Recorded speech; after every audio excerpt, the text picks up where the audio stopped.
Muy buenas tardes, sean ustedes bienvenidos. Mi nombre es el maestro Esteban Silva Morales. Este es tu programa Derecho y Humanidad. En este momento son las 16 horas con 5 minutos, ¿sí? Del día 6 del mes de julio del 2020. Bueno, vamos a dar inicio con tu programa. El día de hoy tenemos al licenciado Sandro Reyes, que de alguna manera nos va a presentar un tema muy interesante, muy importante, que es de la actualidad y que de alguna forma ha impactado a nivel nacional y a nivel internacional. El tema es el racismo en México desde un enfoque sociológico. Voy a hacer alguna mención del licenciado Sandro. Él es licenciado en Derecho por parte del IMES, tiene una maestría en Derecho Familiar por el IMES, diplomado en Religiones y diplomado en Técnicas de Enseñanza Pedagógicas del Instituto Alemán en México, diplomado en Adicciones Juveniles, diplomado en Enseñanza y Técnicas para la Educación de los Adultos, INEA, además de otros diplomados. El licenciado Sandro pues, ha tenido un gran reconocimiento dentro de la docencia, aquí en el IMES y en otras instituciones.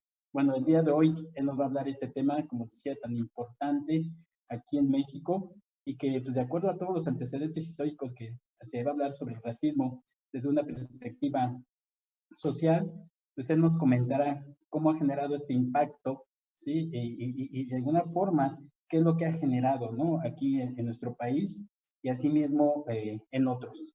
Entonces, iniciamos. Licenciado Sandro, bienvenido. Adelante, licenciado Sandro. Muchísimas gracias, decano Esteban Silva Morales. Un gusto, como siempre, estar aquí en el programa de Radio Info.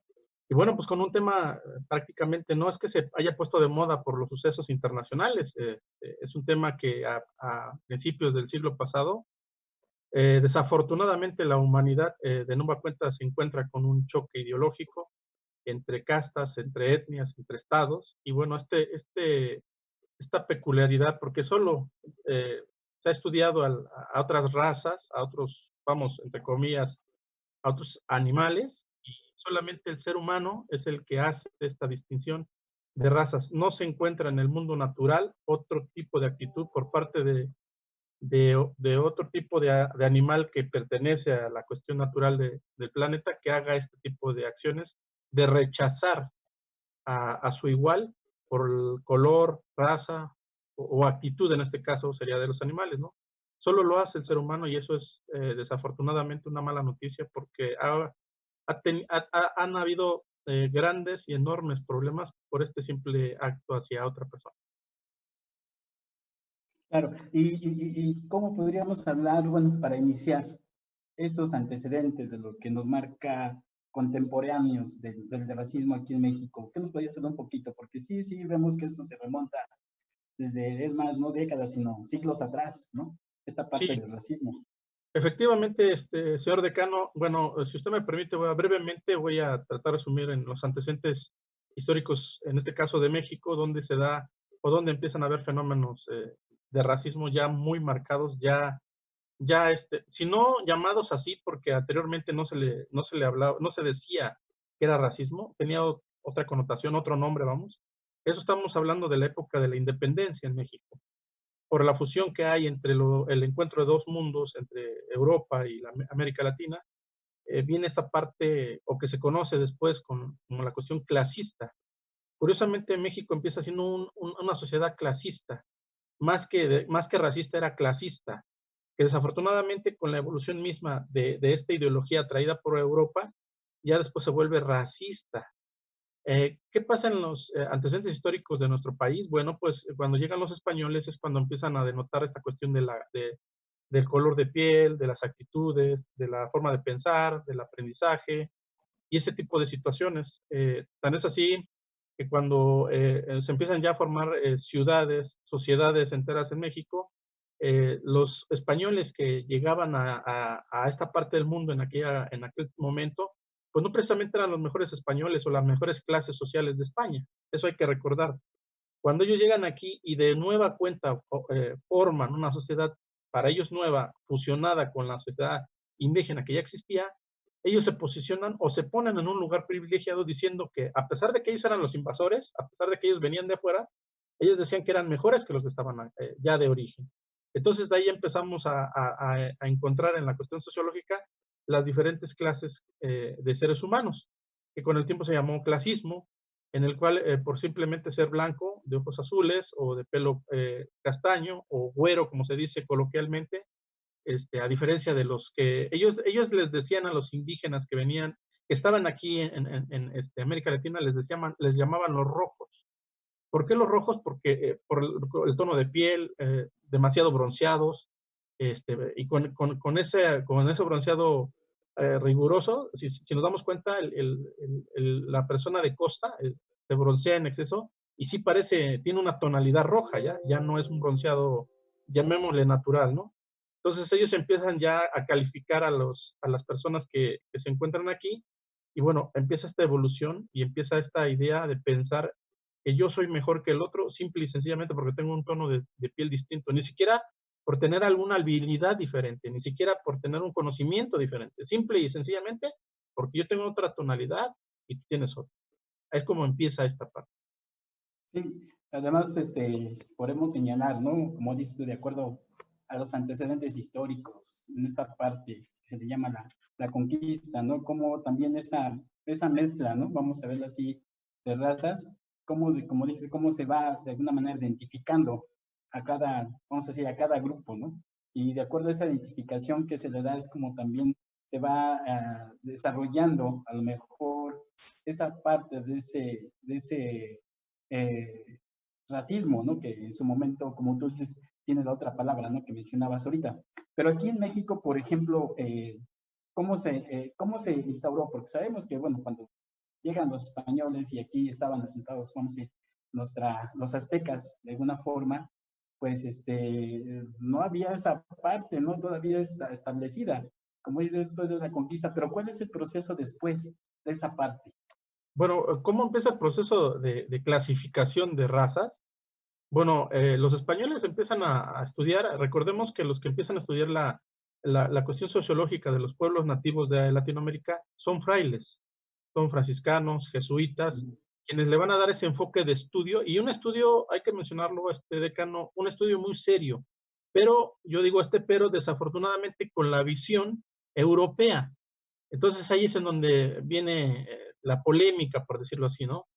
Porque recordemos que nosotros, cuando al ser conquistado México, y quienes empiezan a estudiar las formas de conducta y de acción de los indígenas radicados aquí en América Latina, son franciscanos y son jesuitas, pero con la visión siempre de que ellos vienen a aportar, ellos vienen a enseñar. ¿Cuándo cambia esta parte? Y cuándo yo considero, por los estudios que yo he realizado en este tema, cuando yo creo, por ejemplo, sí se da una real observación genuina y se puede decir democrática y honesta con Fray Bartolomé de las Casas, que él se pone del lado indígena y él analiza el lado indígena, sintiéndose indígena, actuando como indígena y aceptado por los indígenas, que todavía es mucho mejor, y ese es el éxito que tiene él en esta parte de la investigación de las casas. ¿Cómo se da? Empezando a entenderse el dominado por el dominante. Y yo soy mejor que tú porque simple y sencillamente yo tengo el poder. Es cuando empieza a haber este choque de ideas. Okay. Esta situación de ver, aunque yo soy el invasor, yo te vengo a enseñar. Esa era la teoría del español. Aunque ellos eran los invasores, decían que venían a enseñar. Desde ahí, desde no valorar las capacidades que tenían los indígenas, y todo el mundo sabemos que las cosas que encuentran los españoles en Latinoamérica, pues eran ciudades ya establecidas, ya eran ciudades hechas, las cuales ellos incluso aprenden de técnicas que ven aquí y las llevan a Europa, que son muy exitosas. Entonces, desde ahí empieza la evolución, hasta cuando ya empieza a conformarse una fusión. Cabe mencionar, decano, que ellos, que la Iglesia Católica decía que no se podían fusionar españoles e indígenas porque decían que era un acto diabólico. Fíjense hasta dónde la mentalidad era tan negativa y tan, perdón, pero tan nefasta. Que decir que una mujer se metiera con un hombre indígena o una mujer que se metiera con otro hombre indígena y hubiese esa fusión, para la Iglesia Católica era un acto diabólico, porque ellos decían que la gente que estaba aquí no tenían la visión de Dios, o sea, no los reconocía Dios. Entonces, desde ahí ya teníamos una filosofía de rechazo social. Es como empieza la evolución, pero también se va a sumar un fenómeno interesante, los esclavos africanos, que a la par de la gente radicada en este continente, curiosamente, ellos van a entrar en medio, vamos, porque los españoles los traen como esclavos. Aquí no se conocía esa característica. Si bien los aztecas conquistaban y como botín de guerra traían a los pobladores de las culturas conquistadas, pero el adjetivo esclavo como tal, no se conocía. La parte de esclavitud se viene a conocer con el Nuevo Mundo y empiezan estos razonamientos, pues desde mi punto de vista, pues negativos y que no iban a aportar nada a la conformación de la sociedad nueva que se empezaba a gestar. Así es. Fíjate, licenciado, o sea, a mí me gustaría, porque es un tema interesante y lo estamos ahorita hablando desde el aspecto de la historia, pero me gustaría establecerlo como una línea de tiempo. Okay. Ahorita lo hablaba, ¿no? Respecto a esta parte de la conquista. Sabemos que después viene la independencia. ¿Qué pasa después de esta independencia, por ejemplo, aquí en México? ¿Cómo se desarrolla esta parte que estamos hablando? Bueno, ¿qué pasa con la independencia? Pues dentro de la independencia se forma lo que se conoce como clasismo, en los condes, virreyes, reyes y gente que tenía a cargo, gente que le trabajaba. Como usted dice, en una línea de tiempo, me voy a saltar tantito hasta principios del siglo pasado, entre 1905 y 1907. Ya hay un fenómeno marcado de clases. Esta parte clasista que empieza en la época medieval, ya a principios del siglo pasado, ya es una realidad. Y tan es una realidad que la gente poderosa o gente de las haciendas poderosas le dan una vida tremenda y la utilizan incluso como herramienta de dominación social. Entonces, en el antecedente ya claro e histórico que se conoce sobre ya un ataque a una comunidad o a un grupo de personas por esta característica racial, es la matanza que hacen en Yucatán, al sur de este país. ¿Por qué ahí? Porque ahí por primera vez los mal llamados indios, porque era una forma despectiva de agredir a la persona, porque no son indios, bueno, se dicen indígenas, eso hay que decirlo, no son indios, son indígenas, por protestar por las largas jornadas que se establecían en las haciendas enequeneras. El dueño de la hacienda, al ver este alboroto y apoyado por el Estado mexicano, que era de corte y de índole conservador, apoya al hacendado y hacen una masacre. Y matan a esta comunidad de indígenas mayas y de indígenas olmecas que trabajaban en esas haciendas por protestar por la forma del trato, de cómo se les daba el trato. O sea, aquí es importante hacer mención de que el racismo no solo es el color de piel, no solo son los rasgos físicos. Hoy la cuestión moderna es de que porque es oscuro, es negro, es moreno, es gris, es chino, es blanco, es amarillo, todos parece indicar que el racismo solo permea en la cuestión física. No.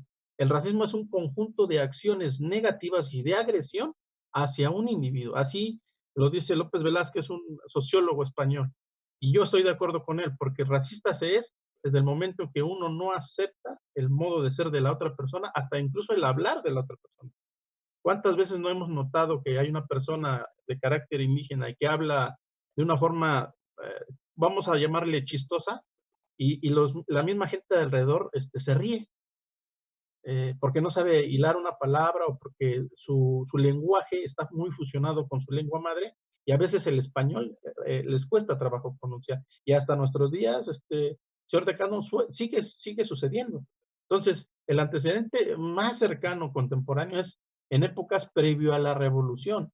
De hecho, un detonante para la revolución, yo me atrevería a decir que un 40% del detonante de la revolución mexicana es precisamente el racismo y el trato hacia los indígenas. Ok.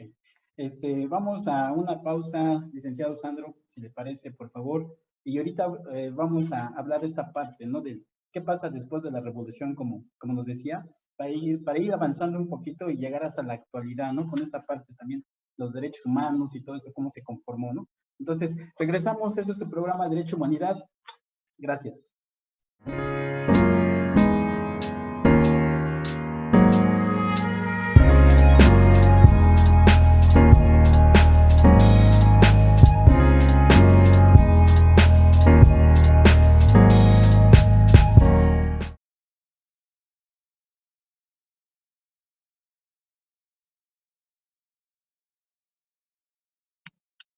Regresamos a tu programa Derecho y Humanidad. Estamos dialogando con el licenciado Sandro Gómez sobre el tema del racismo en México desde un enfoque sociológico. Licenciado Sandro, estamos hablando de este aspecto, ¿no? De cómo a través de la historia, ya en esta fase de la revolución, ¿qué sucede? ¿Qué pasa con este antecedente, con esta parte del racismo aquí en México?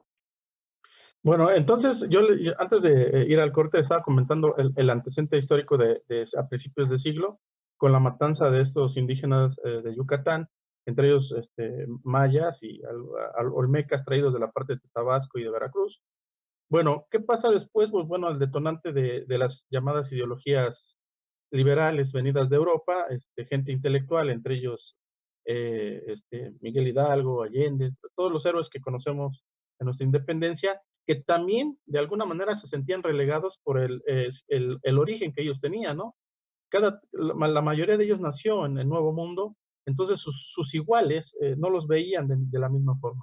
Viene esta situación evolutiva de la filosofía de la liberal, empieza después esta parte de la revolución va a buscar eh, la igualdad social, pero esta parte de la igualdad social en un principio no era para evitar el racismo, sino era para ser visto ante la sociedad.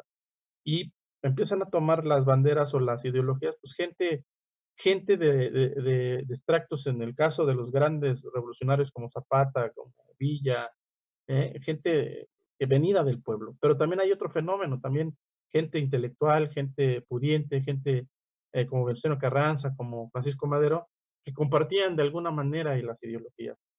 Se da el detonante, viene la revolución, se pelea dentro de la revolución, se alcanzan unos ideales, pero con respecto al racismo no hay esta parte de, yo creo que no alcanzan a comprender este fenómeno y pelean por la igualdad económica, por la igualdad social, por el que volteen a ver a los indígenas, a los llamados olvidados.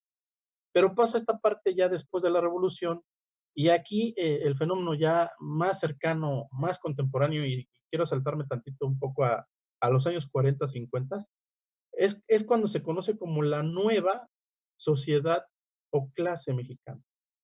Se dice que a partir después de la revolución retoman los ideales de la llamada nación naciente, pero ya con otro enfoque, con otro ideal, pero yo creo que cometen un error histórico, o sea, vuelven a relegar a grupos sociales pertenecientes de origen en este país. ¿Cuáles son? Ahora los indígenas, ya no los indios, ahora los indígenas, que si bien ya son reconocidos en la ley, ya hay un reconocimiento como tal, en la acción y en el compromiso moral y social, no hay ningún hecho que marque una diferencia. Siguen siendo abandonados, siguen siendo relegados, el Estado mexicano no toma bien procurarlos, cuando paradójicamente empieza a crecer esta llamada sociedad y viene la cuestión del desarrollo urbano en las grandes ciudades, viene lo que es Miguel Alemán con la visión del modernismo mexicano, viene Díaz Ordaz con esa parte de la modernidad, y es en esta época entre los 40 y 60 que viene ya un detonante venido de fuera, con gente que estudia, por primera vez empieza a haber gente intelectual que empieza a ver estos fenómenos de racismo, empiezan a opinar, entre ellos, por mencionar algunos, Carlos Fuentes, siendo un abogado recién egresado de la Universidad Nacional, él hace un escrito por ahí que dice que hay un fenómeno de rechazo, así le conoce él, o lo dice así. Hay un fenómeno de rechazo a ciertas culturas que si no se toma atención sobre ellas, con el tiempo serán graves problemas sociales y realmente no se equivocaba, ¿no? Entonces, esta parte... adelante. Bueno, qué importante también yo mencionaría aquí, desde esta parte también si hablamos del aspecto de la educación. Cómo esta educación, como ahorita mencionaba Alicia Sandro, ha influido precisamente en poder ir, pues, ir eliminando o ir desapareciendo, vamos a verlo así, este tipo de conceptos, porque también es muy importante aquí la educación que tenemos aquí en México, ¿no? Y vemos que, como decías, todavía se llega a presentar, pero sí ha impactado esta parte de la educación también aquí. Bueno, aquí yo quisiera dividir en dos situaciones esta pregunta que usted me hace. Primero, dentro de de educación formativa, llamémosle primaria y secundaria, que es en donde a los alumnos se les tendría que inculcar esta parte cívica para entender al otro y respetar al otro. Desafortunadamente estamos en una crisis de cambio.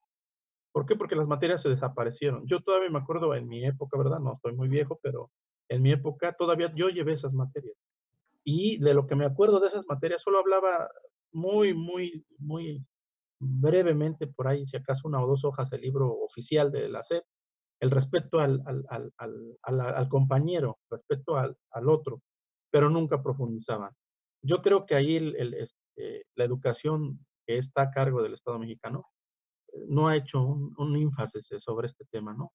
Ahora, la educación a nivel universitario también ha entrado ya como en un bache, porque desafortunadamente en la universidad es cuando más clasista se vuelve uno.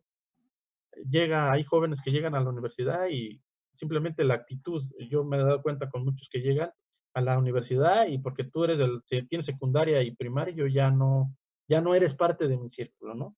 Yo creo que aquí es importante yo estudié un fenómeno que sucedió en Holanda y que ha funcionado muy bien. Holanda en los años 90 se dio cuenta del problema racista que tenía con la comunidad negra que llegó a Holanda. El 40% de la población de Holanda es negra, cuando regularmente ellos son de origen güeros o blancos. Cuando se dieron cuenta de ese problema y que estaba ocasionando un enorme problema, lo que hicieron ellos es reestructurar dentro de la educación básica o elemental, como ellos le llaman, meter esta parte del enfoque sociológico de las relaciones humanas. Más allá como un tema, lo metieron como una cuestión de actividad dentro de las escuelas, interactuar con el otro, para entenderlo, para saber por qué es negro, por qué actúa así, por qué el pelo lo tiene chino, por qué yo valgo más que él. Ese tipo de dinámicas en Holanda han sido de una cuestión exitosísima. Tan es así que a Holanda, y ahora ha entrado en una crisis, pero a Francia y Holanda se les consideró mucho tiempo los países de la libertad y del no racismo, porque aceptaron mucho tiempo a gente de fuera. Desafortunadamente en México nos falta esta parte. Y le digo, ¿por qué, decano?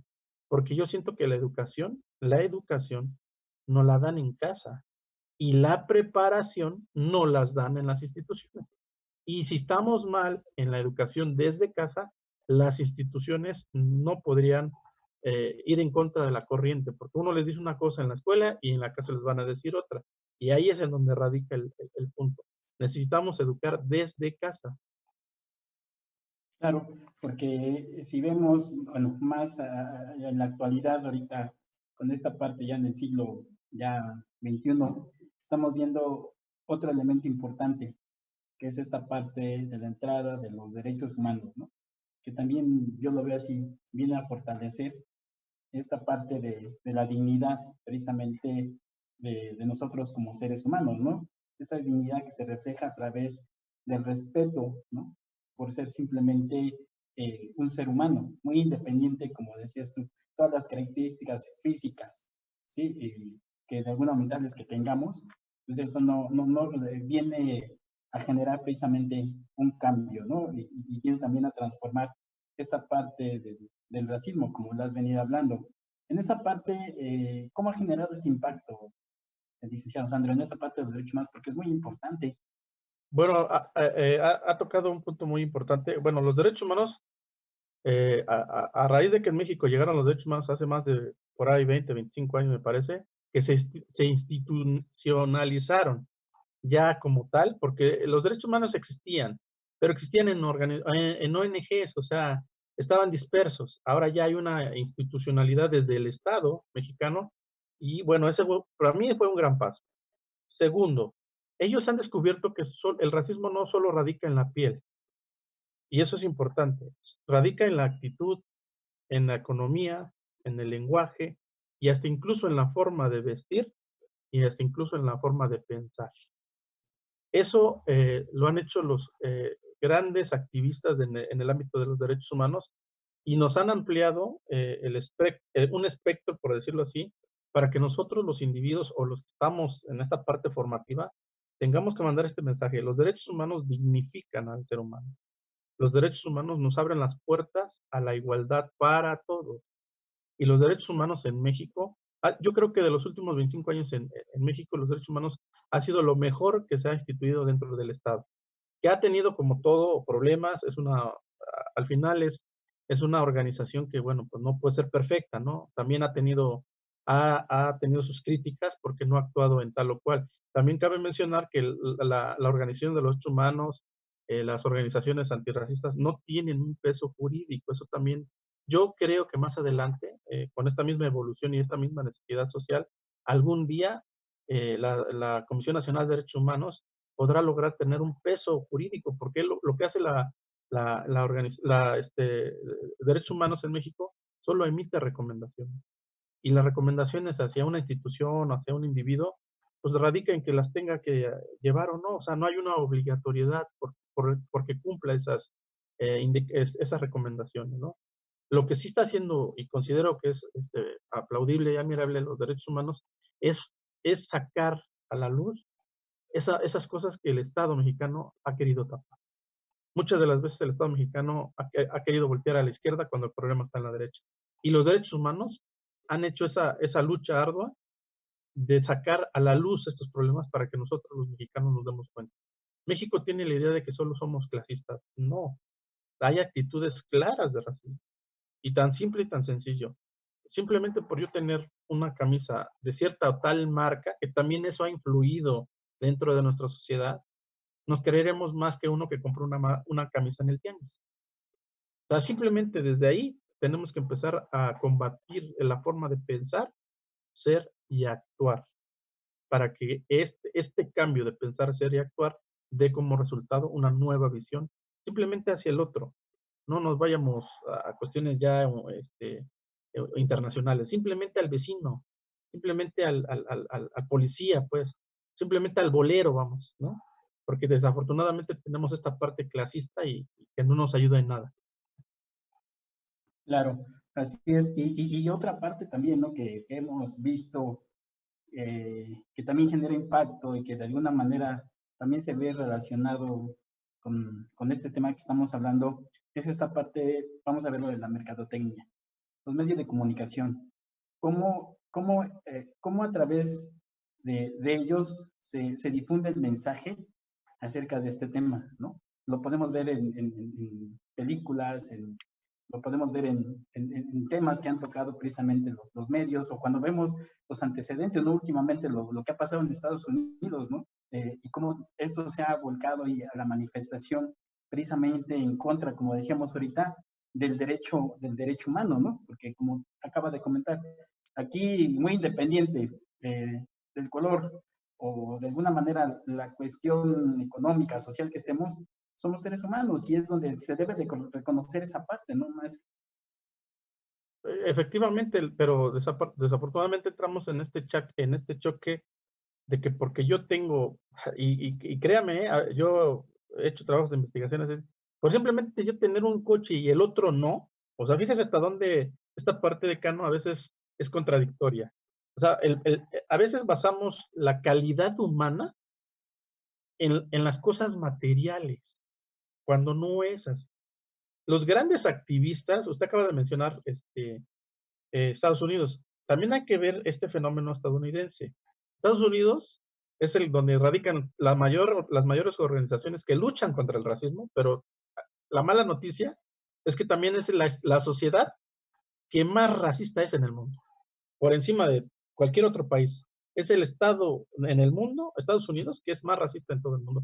Y cuando se hacen este tipo de eventos que pasó con este hombre de color, que los policías lo asfixian y todo, se da el boom y todos quieren pelear y todos quieren ser antirracistas y todo. Pero si no se diera, yo me pregunto, a veces yo me hago esa pregunta, ¿qué hubiese pasado si no hubiera alguien videograbando a esta acción y este señor hubiera muerto? De claro, no hubiera pasado nada. No hubiera pasado nada, porque la sociedad americana también, perdón por la palabra que voy a utilizar, utiliza dos caras. Cuando le conviene, me vuelco ante situaciones, cuando me conviene, no hago nada, y esa situación yo creo que sí tiene que ser bien entendida para que podamos dignificar la calidad de ser humano. Porque en la Así medida es. que nosotros no entendamos esta calidad de ser humano, podrán venir 1 y 1000 activistas y pasarán otros tantos y no entenderemos el mensaje. Así es. Bueno, licenciado Sandro, vamos a una pausa y regresamos contigo. Ese es tu programa Derecho Humanidad. No se vayan, regresamos, estamos aquí contigo. Gracias.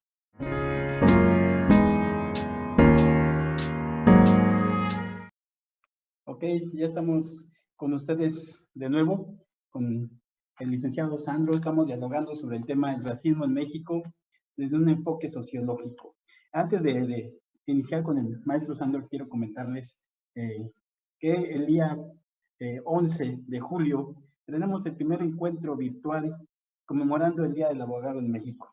Sí, entonces no se lo pierdan, tenemos este primer encuentro. Se van a dialogar temas muy importantes en cuanto a lo que es el derecho y también relacionado con otras disciplinas y otras ciencias. Va a estar interesante, los invitamos, ¿sí? Para que estén con nosotros, no únicamente los abogados, sino también todas las áreas interdisciplinarias, multidisciplinarias que de alguna manera también están relacionadas con la carrera del derecho. Les hacemos esa cordial invitación. Este próximo sábado, 11 de julio, a partir de las 10 de la mañana. Asimismo, está la convocatoria 2020, donde ustedes pueden estudiar en las normales de la Ciudad de México las licenciaturas en formación de maestros de educación básica. Aquí pueden entrar también a la página de Info, por Facebook, y pueden ustedes checar esta convocatoria que tenemos para que puedan ustedes estudiar la licenciatura como la formación en maestros de educación básica. Asimismo, rápidamente voy a hacer mención de algunos comentarios, de algunos saludos que nos han enviado. Se los agradecemos mucho. Dulce Yamila Uribe, buenas tardes, saludos maestros. Fanis Martínez, excelente tema.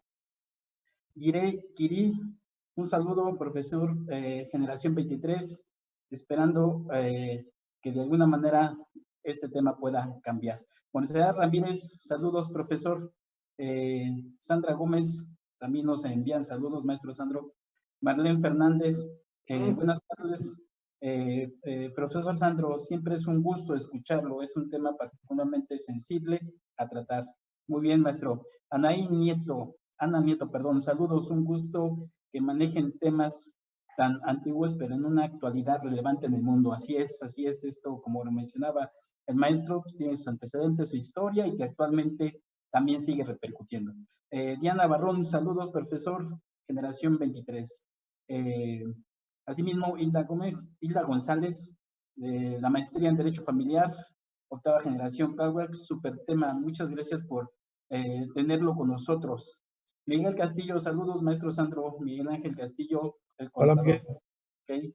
Alondra de Jesús, gracias por brindarnos estos importantes temas, ¿no? Pues gracias a ti, Alondra, por estar aquí con nosotros. Luis Vázquez, saludos, profesor Sandro, Generación 20, Derecho. Adela Carro, buenas tardes a todos. Es de la maestría de Derecho Familiar, octava generación, Plantec Tláhuac. Pues esos son algunos de los saludos, tenemos más, ¿verdad? Los iremos comentando en el transcurso ahorita del programa.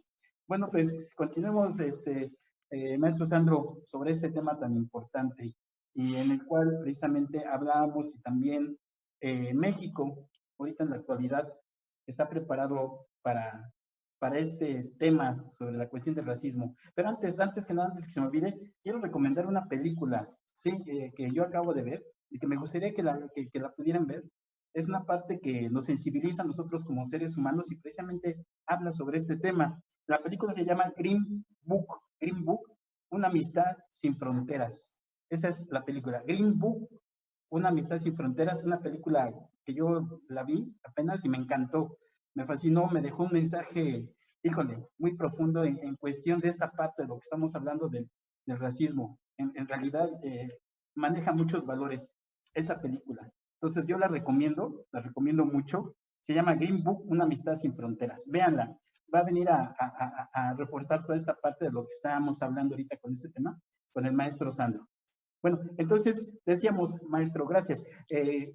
¿Cómo de alguna manera México estará preparado para esta parte de erradicar el racismo? ¿Cómo ven, mi estimado maestro? Pues bueno, primero, si me permite unos minutos para poder saludar a cada uno de mis alumnos que usted amablemente me acaba usted de advertir que me están viendo, y también agradecerles que me han estado mandando WhatsApps ahorita. En este momento no los puedo contestar porque estoy aquí ahorita. Estamos en vivo para la comunidad estudiantil, estamos en vivo, pero yo les agradezco infinitamente a cada uno de mis alumnos, sobre todo la manifestación de cariño que me ponen. O sea, esto me sorprende, esto me motiva, y yo les agradezco, pero también, alumnos, agradecerle a nuestro maravilloso decano, Esteban Ciego Gracias. González, por el trabajo que él hace, por el trabajo realizado, que casi no se conoce. Eso es, yo creo que tiene que ser justo reconocer esta parte. Y yo, pues simplemente soy la voz, como dicen, por una frase maravillosa que me gusta, yo soy la voz que le transmite el cariño, el respeto de la comunidad hacia usted, querido decano. Por todos Gracias, los... maestro. Gracias, te agradezco mucho, maestro. Muchas gracias. Nada más esa era Adelante. un pequeño antecedente. Bueno, yo también, si usted me permite, yo quisiera que recomendarle la película Sociedad de Poetas Muertos. Ah, Habla de un maestro que inculca a jóvenes los valores, y habla precisamente del no racismo entre jóvenes. Es una película de los años 80, pero es una película que viene ad hoc para estudiantes que luego tienen estos fenómenos en las escuelas, ¿no? De rechazar a otros, o de no pertenecer a una comuna, a una comunidad, ¿no? Bueno, me quedamos con la pregunta en el aire, decano, la cuestión mercadotécnica, la mercadológica, la hollywoodense, por decirlo así, yo. Bueno, aquí también hay que ver que a través de los años, desafortunadamente digo, porque no debería ser así, se han creado estereotipos. Yo participé le llaman laboratorio teatral en la UNAM hace algunos años, y hicieron una obra antigua griega, y cuando todos los actores eran blancos o bien parecidos, se llenó el auditorio. Pero cuando mostraron a la siguiente semana la cartelera de que eran gente de rasgos indígenas, el auditorio nada más tuvo una audiencia del 20%. O sea, ¿qué estoy dando a entender? Que desafortunadamente los estereotipos que la sociedad ha creado sí influyen en una decisión de la persona. Yo pongo mucho este ejemplo cuando veo derechos humanos. ¿Ustedes a qué película entrarían? ¿En una donde está Tom Cruise, el galán del cine americano, o en una donde sale Tizoc y María Félix? Pues el 80% me dice que va a ver a Tom Cruise, no va a ver la de Tizoc. Entonces, esta parte de los estereotipos, tenemos que entender que los estereotipos no son la realidad como tal. Eso tenemos que dejarlo claro. Los estereotipos obedecen a un trabajo, obedecen a una ideología, pero no es la realidad. O sea, no es lo que se ve, no es la persona que se ve. La mercadotecnia también ha jugado para mal, creo yo, y a cada rato la riegan feo. Estereotipos de familias compuestas en las cuales a la gente que le mandan el mensaje, si usted voltea a ver a su familia, nada que ver. O sea, son situaciones que nosotros tenemos que entender. Ahora, yo no estoy diciendo con esto que porque el 80% de este país tiene fusiones culturales unas con otras, y el otro 20% es afro-oaxaqueño, que es la comunidad más negra que hay en México, y es el 20% nada más, quiero que todos se casen con blancos, o no, no es así. Pero sí que nos acerquemos a una realidad, porque si desde chicos vemos una situación como esta, pues vamos creciendo con esa ideología, y a veces los valores no tienen color, los valores no son de estereotipos. Los valores vienen al nacer, vienen impregnos al nacer, y yo me atrevería a decir que los valores, la fortaleza que le da, que se da a esos valores, es la conciencia, más allá de la razón, de la misma esencia de la virtud del ser humano. ¿Cómo puedo yo entender al otro sabiendo quién es? ¿Cómo puedo aceptar al otro sabiendo su origen?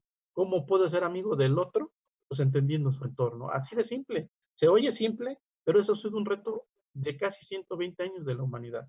Y ahí es en donde tenemos que entender que no somos, no, no somos ajenos a lo que pasa, por ejemplo, no sé, en Chiapas, o lo que pasa en Oaxaca.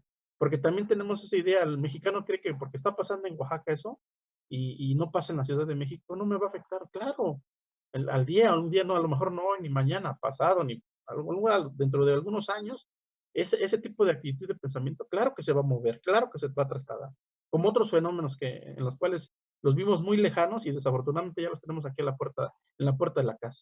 Entonces, en esta parte sí yo creo que tenemos que entender que el racismo, perdón por lo que voy a decir, a lo mejor voy a ser un poco duro, pero el racismo es un atrofiamiento de la mente y del alma. Eso lo decía pues Freud, dice, el racismo no puede, o sea, ¿dónde? Porque a él le preguntaban, ¿cómo puedo dejar de ser racista? Pues es que tienes un atrofiamiento de la mente, trabájala. Es como algo que se atrofia, pues reparándolo puede volver a servir.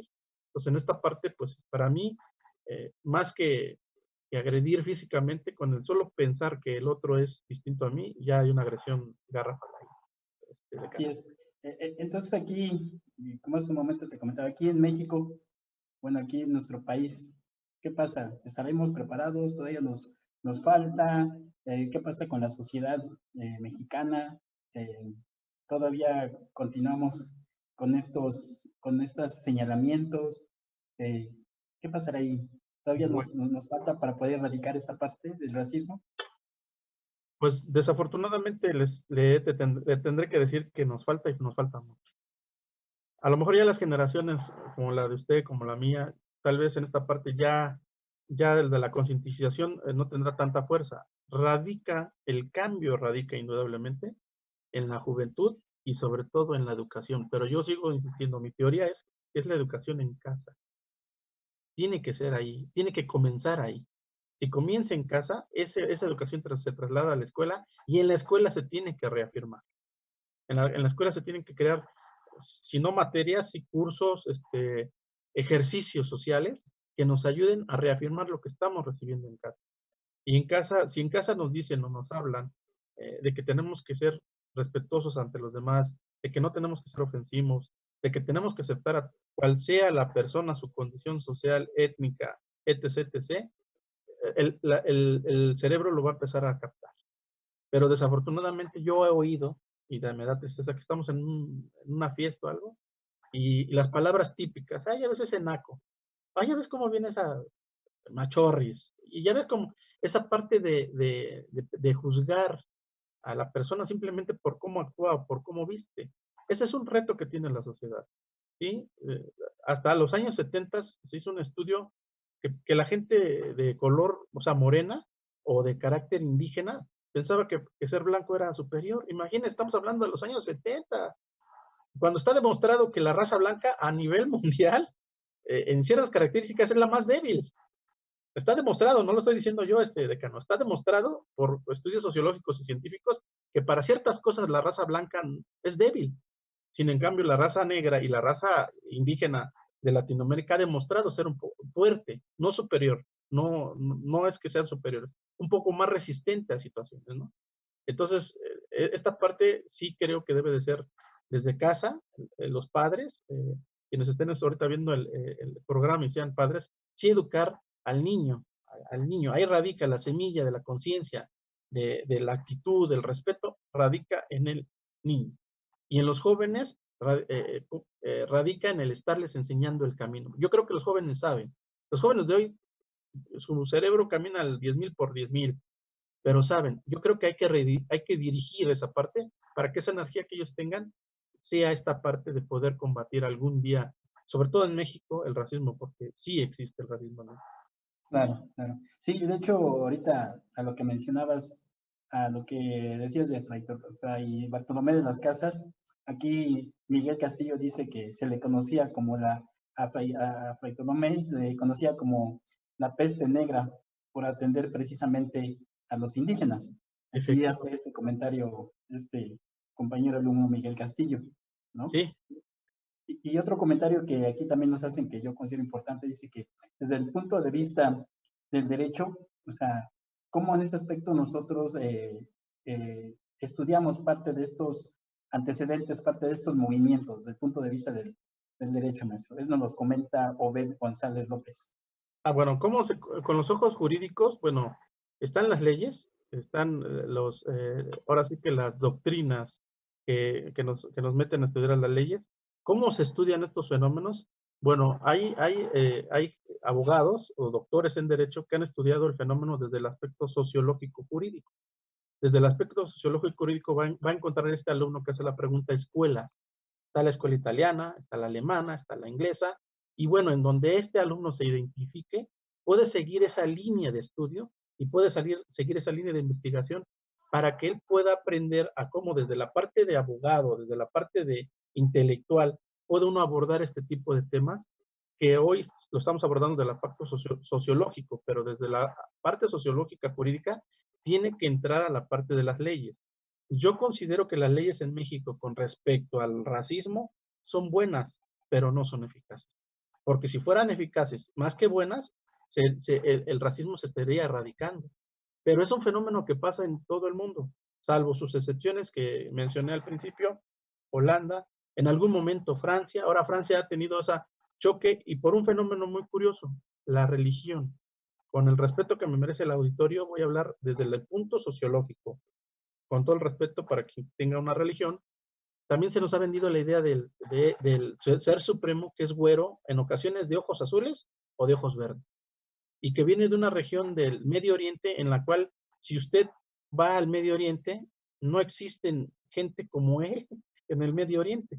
No hay gente güera, no hay gente de ojos azules. Habrá muy raros, pero por la fusión que posiblemente haya habido en los últimos 100 años. Pero de origen, la gente de otra estructura física. Entonces, en Francia sucede este problema, que empezaron a llegar migrantes, sobre todo árabes, judíos, en un estado que era casi el 80-90% católico, y empezó a haber ese choque, ¿no? Como tú no adoras o tú no crees en mi Dios, estás en contra de mí, ¿no? Entonces, esas son retos que están saliendo nuevos, son retos que se están viendo desde el siglo pasado hasta el día de hoy, que el ser humano se tiene que sentar. Yo considero que los foros que en algún momento se llegaron a hacer de forma internacional podrían aportar para poder entender, porque no todos los fenómenos del racismo son iguales, decano. El fenómeno del racismo en Latinoamérica es total y absolutamente diferente al de los Estados Unidos y al de Europa. Sí, y de hecho, hasta el momento, como dices, desde el aspecto social, esto sigue generando impacto, ¿no? Sigue generando impacto a nivel mundial y desde todos los aspectos sociales, porque a veces esto también todavía se cree, ¿no? Que a veces porque vemos a una persona de un determinado país con determinadas características, a veces hasta se llega a ver como superior, ¿no? Cuando en ese aspecto, pues, ya no debe de ser así, ¿no? Se debe de marcar esta parte de la igualdad entre nosotros como hombres, mujeres, ¿no? Muy independiente de todo lo que comentabas. Pero sí, es una parte precisamente de conciencia, ¿no? De darnos cuenta ya en qué situación estamos, en qué ciclo estamos, y que de esto debe de ir generando precisamente esos cambios, ¿verdad? Y estos cambios, como tú lo dijiste, lo vamos a ir generando desde la educación, desde esta parte desde con los niños, ¿no? Desde de lo que se les enseña, el aprendizaje, de cómo se les enseña a contextualizar esta parte de este tema, ¿no? Es como se podrán ir generando y modificando pues, estos cambios a nivel internacional y a nivel aquí nacional, en ese aspecto en nuestro país, ¿no, maestro? Sí, y aparte, Jesús Reyes Heroles, retomando la pregunta que hace el alumno, que cómo se aborda desde el ámbito científico, doctrinario, este tipo de temas, Jesús Reyes Heroles, para quienes no saben quién es, fue secretario de Educación. Creo que ha sido de los mejores secretarios de Educación que hemos tenido. Y él acuñó una frase que en su tiempo fue mal entendida, creo yo. Primero porque él era blanco de ojos azules, totalmente de índole español, pegado a la parte pirinea de los Alpes franceses y españoles, dan todas las características de entre español y francés. Pero él dijo algo muy cierto en una ocasión en estos encuentros que se hacían, que ya desafortunadamente se dejaron de hacer. Él decía, en el caso de México, cuando le tocó hablar, él dijo, en el caso mexicano, dice, el reto de mi pueblo, el reto del pueblo mexicano, es no ver a los indígenas como atracciones turísticas nada más. O sea, nos nace ser mexicanos en el extranjero cuando estamos viendo bailar la pluma de las danzas, las danzas aztecas, o cuando estamos viendo que hay una comunidad indígena volando alrededor, los voladores de Paplán. Ahí es cuando, uy, nos sale no nos cabe en el pecho, ¿no? Nuestra cultura y la andamos presumiendo. El Reyes Heroles decía, una forma de poder entender que a los indígenas no se les puede ver como un atractivo turístico, nada más, es metiéndose a su cultura y analizando su cultura del porqué de cómo son. Si nosotros lo entendemos, no nada más cuando estén en el extranjero bailando y todo, nos vamos a sentir orgullosos de ellos. Nos vamos a sentir orgullosos todo el tiempo. Pero esto es, como él dijo en algún momento, es una cuestión de educación. Sería porque él era secretario de Educación, pero yo estoy de acuerdo con esa teoría que desafortunadamente no se ha llevado a cabo.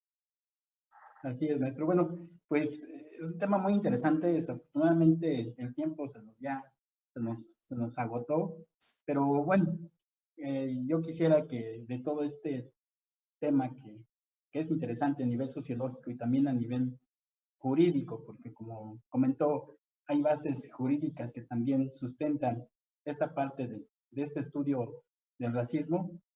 ¿Cuál sería su conclusión, maestro, respecto a este tema? Pues mi conclusión respecto a este tema es el siguiente. México tiene enormes retos sociales, el racismo es uno de ellos, pero hay una respuesta a este problema. Sí existe una respuesta. La solución no podría decir si es una solución o no, porque sería usado de mi parte. Pero de que hay una respuesta, la hay. Yo creo que la tenemos que encontrar, la tenemos que buscar y sobre todo fomentar a las nuevas generaciones para que en algún momento, esperemos verla usted y yo, este cambio, al menos se erradique lo más posible el racismo en México. Creo que hay una esperanza y creo que podemos hacerlo, pero eso es un trabajo de toda la sociedad mexicana. Es todo. Claro, claro, y ahora sí tenemos ese reto, ¿no? Como sociedad mexicana tenemos un gran reto y tendríamos que empezar primero desde aquí, ¿no? Desde nuestras raíces, ¿verdad? Para poder contemplar toda esta parte ya a nivel mundial. Pero bueno, pues nos vamos. Este fue tu programa Derecho y Humanidad. No me voy sin antes mencionar el siguiente tema del próximo programa, el siguiente lunes. No se lo pierdan. El tema va a ser el Derecho Internacional Humanitario, el Ejército y la Fuerza Aérea del Estado mexicano. Y estará con nosotros la doctora Rocío Lugo, quien estará exponiendo este tema también muy importante de actualidad, con todas estas reformas que han existido en cuestión del ordenamiento, vamos a ver lo jurídico y de seguridad.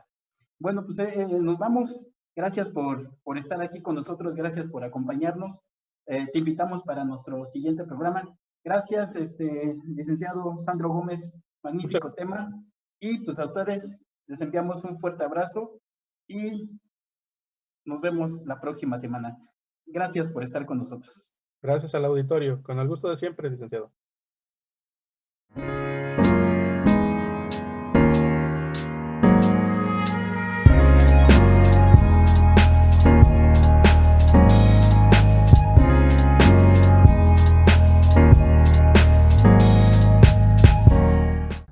Si te gusta el contenido, dale like al video. Suscríbete y activa las notificaciones presionando la campana.